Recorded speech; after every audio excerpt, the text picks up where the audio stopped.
tardes. Nosotros vamos a presentar esta experiencia Cortázar. Justamente ayer y anteayer en este encuentro, en Interactuar, se charló mucho sobre, y ayer básicamente cuando habló Liz, habló mucho de la diferencia de los flujos de producción de lo que era producir una película a los nuevos flujos de producción que implican experiencias transmedia. Nosotros queríamos arrancar de ahí. Básicamente vamos a tratar de ser rápidos y concretos. Vamos a contar nuestra experiencia está en curso en este momento, arrancó hace 3 años. Experiencia Cortázar básicamente toma su nombre y por eso empezamos con una cuestión medio filosófica, pero venimos de la universidad, que es revitalizar el concepto de experiencia, ¿no? Que tiene que ver con lo particular, con la vivencia de cada uno frente a un hecho, y ese dominio de lo particular, de lo propio, ya es el primer desafío para producir transmedia. Nosotros pensamos en Cortázar, bueno, básicamente por el tema del centenario, pero mucho más allá del centenario, porque nuestro proyecto original, del cual enseguida vamos a mostrar, viene de muchos años atrás. Se habla de BUP, se habla de prosumer, nosotros decidimos que le íbamos a llamar cómplices. Lo que buscamos con este proyecto son cómplices. Son cómplices para ponernos a jugar con Cortázar, poder homenajearlo, poder tomar su espíritu y tratar de vivir ciertas de las cosas que él plantea. Y nos autorizamos al proyecto, como un ejemplo, desde este texto que está en Salvo el Crepúsculo, donde él dice lo que allí está escrito, ¿no? Básicamente decimos lo mejor, arrimarse por donde se puede. Yo creo que es una excelente definición transmedia, ¿no? Arrimarse por donde se puede a ese territorio narrativo desde distintas plataformas y desde distintas visiones. El origen, por eso queríamos contarle un poco, el origen fue, como verán ahí, una serie de televisión de 4 capítulos que nosotros escribimos hace un tiempo, ya hace bastantes años en realidad, 5 o 6, que tratamos de fondear por los caminos de un concurso, fuimos a algunas señales públicas, etc. Y bueno, por H, B o C no lo logramos. Entonces, 4 o 5 años de estar ahí buscando fondos, con Julio y otros compañeros que estábamos ya planteados en el proyecto, dijimos, bueno, dejemos de poner la energía a buscar fondos y vamos a poner energía a hacer el proyecto. Ya desde hace 4 o 5 años, en distintas universidades públicas, en el laboratorio que yo coordino, en otras universidades, como la Universidad de Misiones, en un el trabajo que Julio venía haciendo en Neutibilab, empezamos a discutir de transmedia, nos empezamos a juntar y hablamos de multiplataforma, de crossmedia, de transmedia, no sabíamos bien qué era, empezamos a investigar, nos empezamos a juntar y decidimos que este era un buen tema y un buen momento para lanzarnos a hacer lo que queríamos hacer, porque en realidad se juntó a otro elemento que nosotros venimos trabajando muy fuerte y que creo que es una marca, un rasgo latinoamericano, que es trabajar con las tecnologías disponibles, con lo que hablan del low cost media. Entonces decidimos que de este origen, donde yo ahora mientras voy hablando les voy pasando un poquitito lo que era justamente el PowerPoint con que presentábamos al principio el proyecto, este origen tenía sentido para nosotros porque era un tema dentro del universo Cortázar, hemos tratado que Cortázar fue profesor universitario en la Universidad Nacional de Cuyo, que allí hizo una amistad, miren lo que era Cortázar en esa época, ¿no? Hizo una amistad muy grande con un artista plástico que se llama Sergio Sergi, y este fue, por ejemplo, el primer retrato que Cortázar reconoce de un cronopio, hecho en el año 46, y esa amistad lo marcó al punto que hay una hipótesis muy interesante, que es que este grabado de Sergio Sergi, de alguna manera, dicen algunos, inspiró Casa Total. Entonces dijimos, bueno, esto merecía ser contado. Volvió en el 73 Cortázar a Mendoza, y hay fotos, hay testimonios, hay cosas muy interesantes como para hacer una serie documental que no pudimos hacer, pero que luego dijimos, bueno, vamos a transformarlo en una experiencia transmedia y aprender de ella. Y armamos nuestro esquema bajo la estructura de un ciclo de desarrollo, en donde, como ayer se decía, y nos ponía contento porque nosotros lo teníamos armado ya en la PowerPoint, nos dedicamos a construir audiencia. Entonces, esta era la idea un poco, con las tecnologías disponibles y las experiencias que nos planteábamos, hacer un lanzamiento, que es lo que hicimos hace 3 meses, en septiembre, Ese lanzamiento, la idea es que vaya construyendo comunidad, que plantee ciertos niveles de participación y coautoría y otras medias, y que busque toda esa cosa que está allí, que en realidad nosotros, como no es un proyecto comercial, lo que buscamos es tener los elementos para poder llegar a generar los medios que realmente necesitan inversión. Que en este caso terminan, lo vamos a mostrar enseguida, en 3 documentales. Los medios que nosotros pensábamos eran radio, web, mobile, circuitos localizados, eventos presenciales y la televisión. Pero como bien se decía ayer, uno piensa la idea, piensa que están estas plataformas disponibles, pero tiene que salir a buscar cómo lo hace.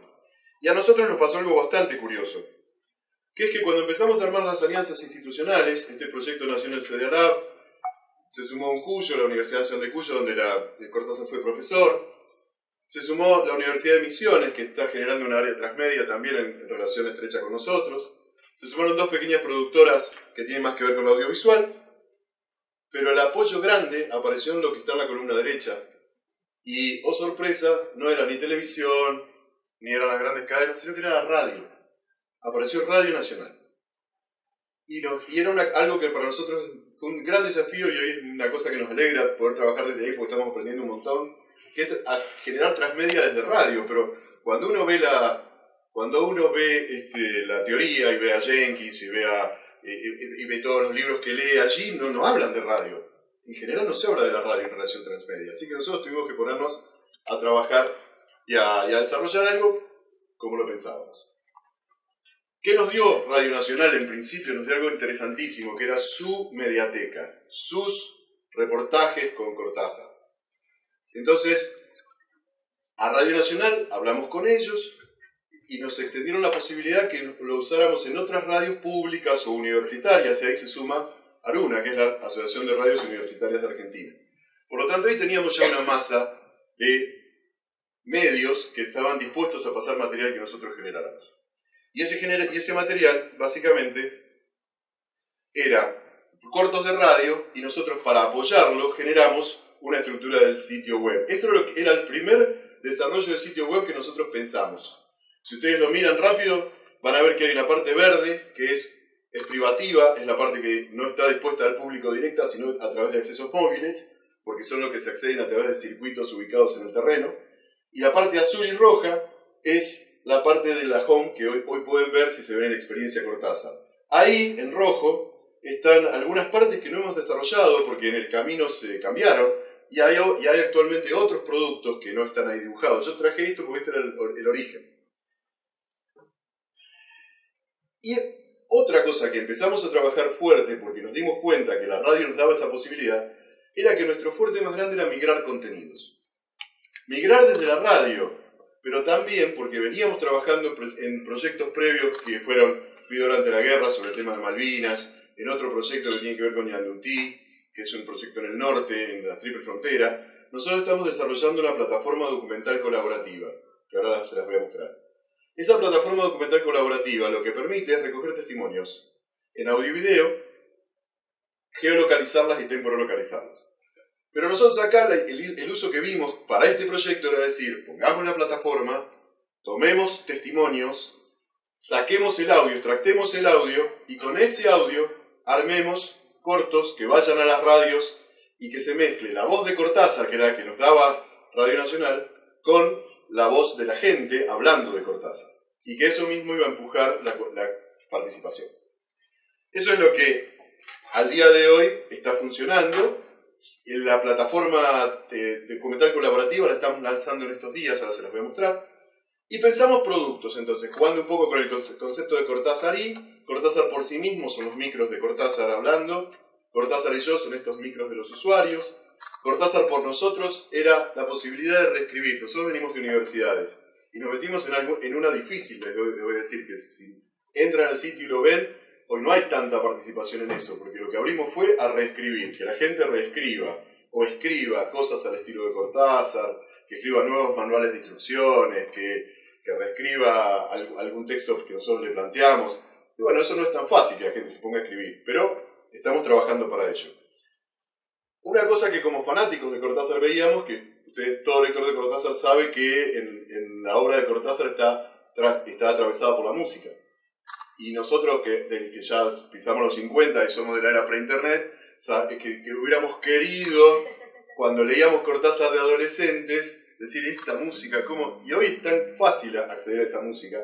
Entonces, armamos Sonidos en Banda, que ahora se les voy a mostrar, que es una aplicación que genera, le pedimos a la gente que nos ayude a generar las bandas de sonido de los libros. Hasta ahora lo hemos logrado de un libro, que es La Vuelta al Día en 80 Mundos.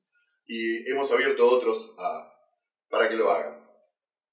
Y otra cosa importante, y esto también tiene que ver con el origen del proyecto, es que Cortázar en Mendoza es un tema raro.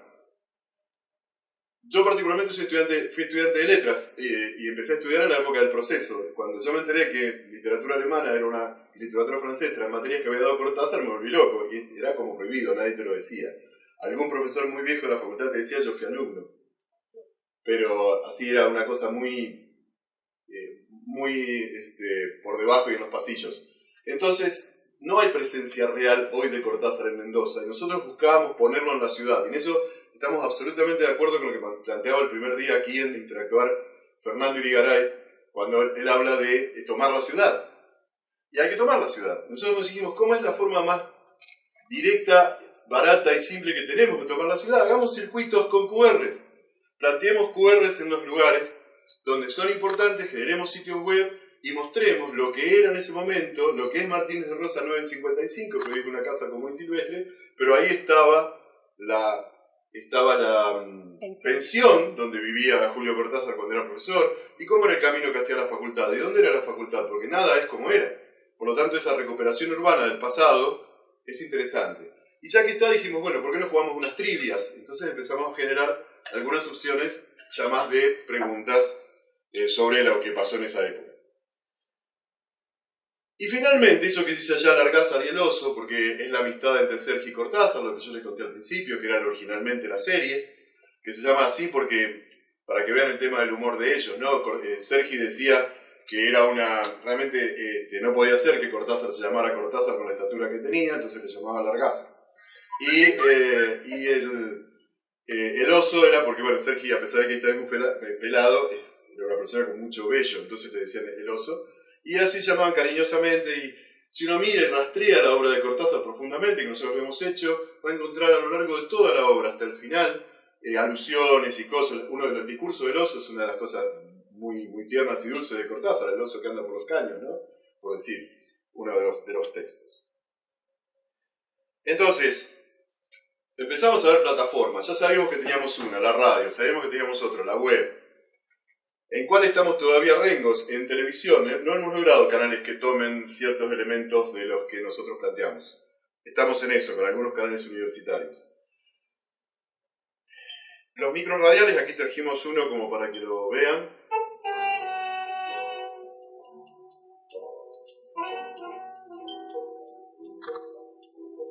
Experiencia Cortázar. Porque de alguna manera el cuento ya está escrito. Lo que necesita simplemente es convertirse en idioma. Y ahí ese es mi trabajo. Pero el cuento ya está escrito. No tengo ningún temor. Es decir, podría suceder nuevas interrupciones, 3 semanas en que yo no pudiera trabajar. No importa. El cuento ya está hecho. Lo terminaré en el primer momento en que tenga un café, un café donde se pueda escribir, o un tren, o un avión, o mi casa. Entonces trabajo de una manera muy desperdigada, muy anárquica, sin ningún horario. Participar en www.experienciacortázar.com.ar.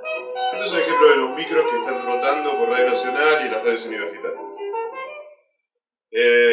Las plataformas de video le contaban que usamos YouTube, planteamos video on demand, la idea de televisión, como les decía, que está un poco verde todavía. Pero lo más fuerte que está trabajando hoy, fuera de la radio, es la plataforma web, en donde el documental colaborativo que estamos lanzando es lo que apostamos a que sea la usina de generación de contenidos autogenerados por usuarios, que a su vez se meta en el circuito de exhibición y termine en los materiales que vamos a terminar haciendo a final del año que viene, que son los documentales. Ahí tiene un ejemplo de una trivia en el móvil. Ese es el mapa correspondiente a los circuitos. En Mendoza hemos trazado 2 circuitos. El circuito verde es el correspondiente a Cortázar Profesor de la Universidad Nacional de Cuyo, y el rojo y el verde es la relación de Cortázar y Sergi. Y lo que hemos hecho es generar un circuito, digamos, como se lo plantea normalmente, cada 2 cuadras o 3 tener una estación. Hay estaciones localizadas que son significativas y otras que no, que son más vale de juegos, de trivia, para poder mantener el interés del caminar, y cada circuito tiene unas 15 cuadras de extensión. Pero empezaron a surgir cosas que es de lo que más estamos aprendiendo, que es que uno le plantea a los usuarios cosas, las pensó, las planteó, y de vuelta viene lo que te piden, lo que no tenés. Entonces empezaron las universidades, que son nuestras socias, a decirnos en las cátedras, por ejemplo en la cátedra de teoría de la imagen, que le interesó trabajar toda una serie de cosas con nosotros, decir, ¿por qué no generan circuitos en la propia facultad? Y nosotros decíamos, bueno, pero ahí no hay significatividad del lugar. Y entonces los convertimos en una búsqueda del tesoro. La cosa era plantearle a la gente que una consigna, que es encuentren los carteles QR y jueguen con ellos. Ahí no hay significatividad en el espacio, pero sí hay una significatividad de contenido. Eso se hizo, por ejemplo, en Misiones, en la Universidad de Misiones, en la Universidad Nacional de Cuyo. ¿A dónde vamos a terminar con todo esto? A lo que originalmente queríamos hacer.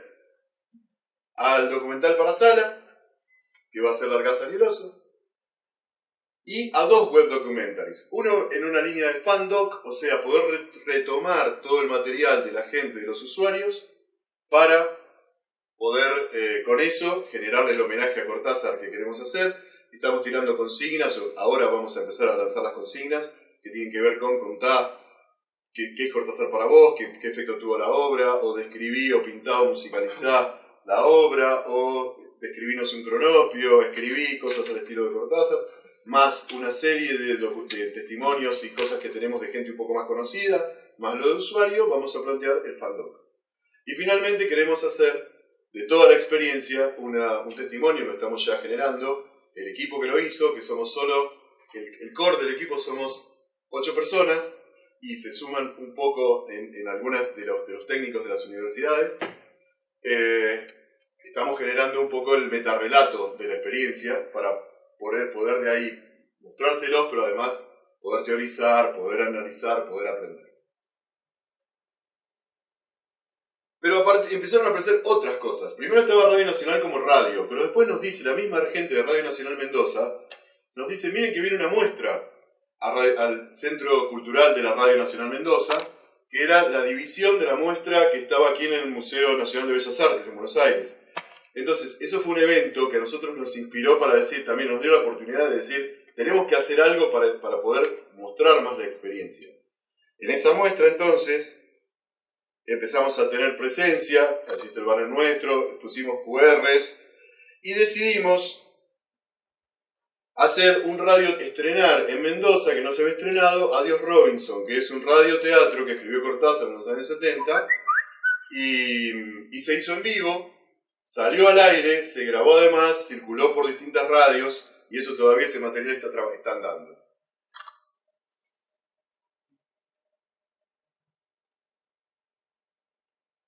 Una artista, Elena Di Stefano, en San Rafael, Mendoza, donde nosotros tenemos el laboratorio originalmente, dijo, yo voy a hacer una muestra que tiene que ver con Cortázar. Bueno, la sumamos, está puesta en este momento, se hizo una intervención en el lugar, o sea, aprovechamos también esa sinergia con otras personas que están haciendo, o fanáticos que les interesó el tema de Cortázar y están trabajando en esa relación.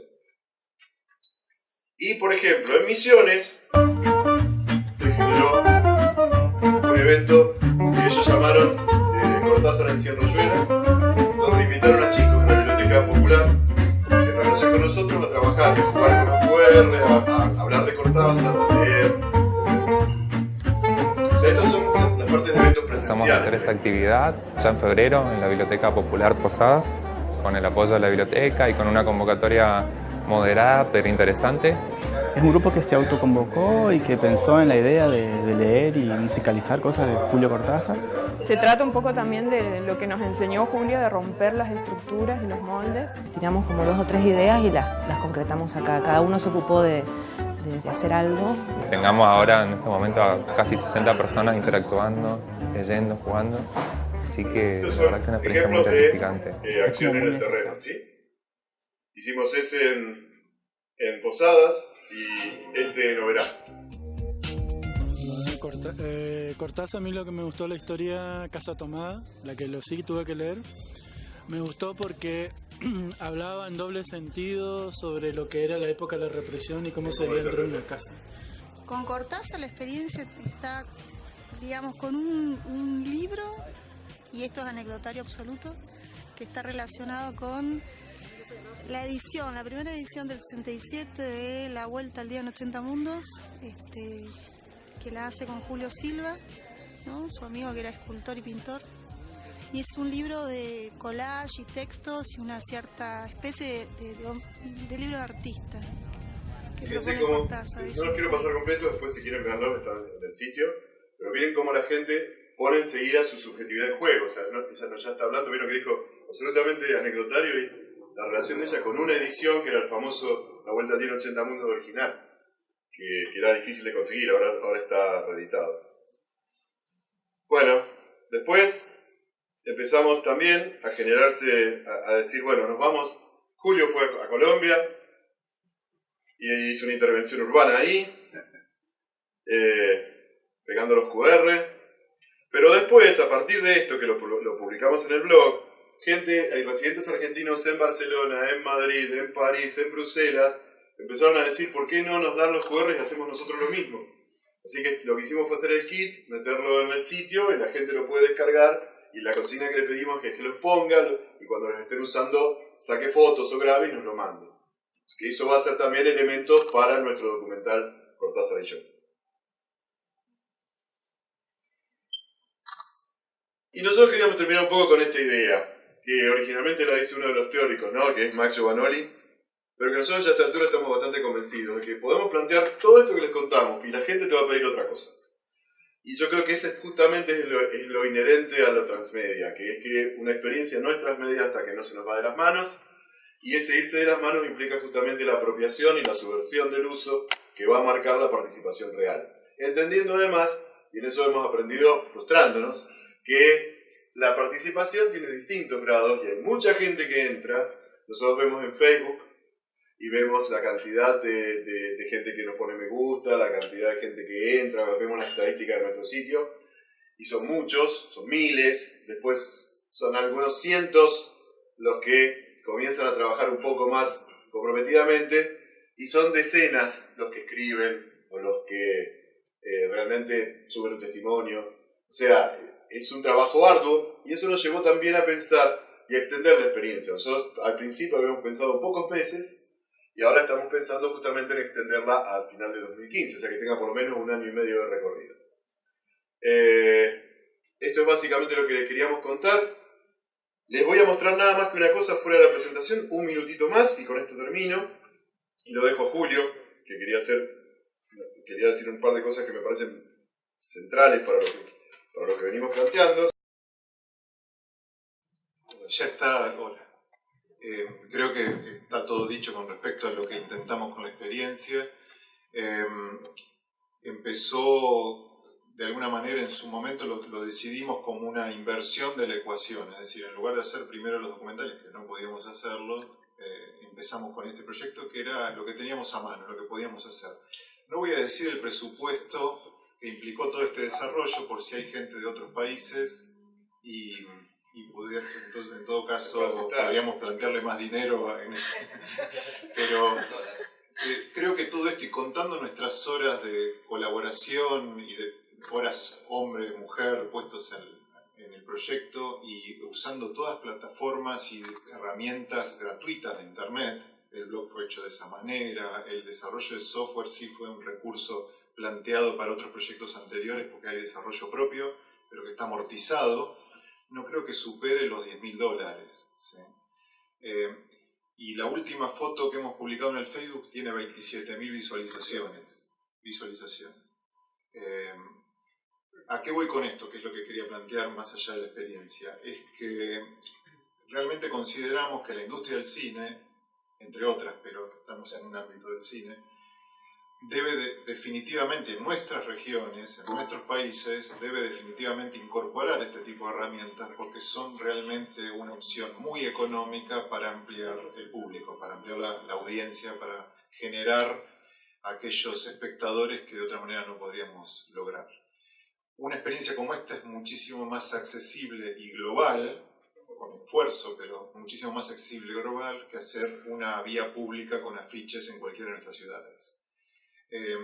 Implica método, implica desarrollo, lo estamos experimentando porque tampoco, si bien teníamos experiencia previa en otro tipo de trabajos más comerciales, creemos que hay un público para cada uno de estos proyectos. Este caso específico de Cortázar, empezando además desde Mendoza, no tomando rayuela, ¿se entiende?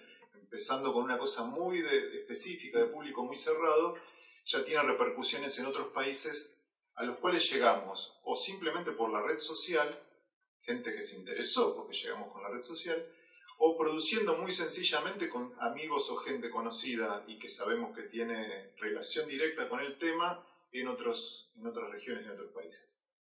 Eso es un punto. Debemos incorporar en nuestro desarrollo de producción este tipo de herramientas desde el punto cero de cualquier proyecto que tengamos. Realmente es muy importante concebirlo desde el punto cero, porque justamente todo lo que pudimos hacer en muy poco tiempo, en apenas 3 meses, es porque desde hace 4 años veníamos trabajando el proyecto, acumulando entrevistas, acumulando imágenes, fotografías, documentos del proceso en el que vivió Cortázar en Mendoza como docente, su ficha de docente y su legajo, por ejemplo. Todo material del que ya disponíamos y que simplemente se requirió de una pequeña ingeniería para ponerlo escaneado en un sitio con alguna coherencia. Por eso digo que todo proyecto cinematográfico hoy, manteniendo su sentido cinematográfico, debe empezar desde cero a pensar en estas plataformas. Eso por un lado. Y por otro lado creo que es muy importante que aprovechemos estos espacios también para discutir y mantener viva la necesidad de repensar también nuestras legislaciones, de tener líneas de desarrollo de proyectos, de concebir también, más allá de sostener el documental o la ficción cinematográfica pura, tener también líneas que faciliten el desarrollo de este tipo de plataformas que son, como dije, mucho más efectivas desde el punto de vista de la promoción, creo, hoy. Y eso por un lado. Y por otro lado, aprovecho a también comentar que, así como tenemos la ley de cine, tenemos la ley de servicio de comunicación audiovisual, hoy se está planteando en el Poder Legislativo de Argentina una ley que es Argentina Digital, que plantea justamente la regulación sobre las redes de conexión digital. En esa ley no se plantea, el artículo 1 lo dice concretamente, no se plantea nada relacionado con la regulación sobre el contenido, lo cual puede estar bien desde el punto de vista legislativo. Ahora creo que debemos trabajar y mucho para ver cómo en la convergencia terminamos pensando hacia el futuro y uniendo en una misma ley, entre comillas, no sé si es así necesariamente desde el punto de vista de abogado o de legislador, ¿se entiende? Pero sí conceptualmente cómo ponemos dentro de una misma ley el cine, los servicios de comunicación audiovisual y Argentina Digital o el mundo digital, Internet, porque sí o sí es un desafío que tenemos de aquí en adelante. Eso es lo que quería decir yo. Ahora Sergio nos muestra este... Sí, no, para terminar, que me parece muy importante lo que está planteando Julio, porque estamos en un momento de convergencia que vamos a hablar después seguramente sobre ese tema, y esta convergencia también pasa por lo legal y pasa por pensar también esas partes más duras. Ahora, un poco, y terminar invitándolos a que entren en la experiencia, que nos acompañen y que jueguen con nosotros. Así que muchas gracias.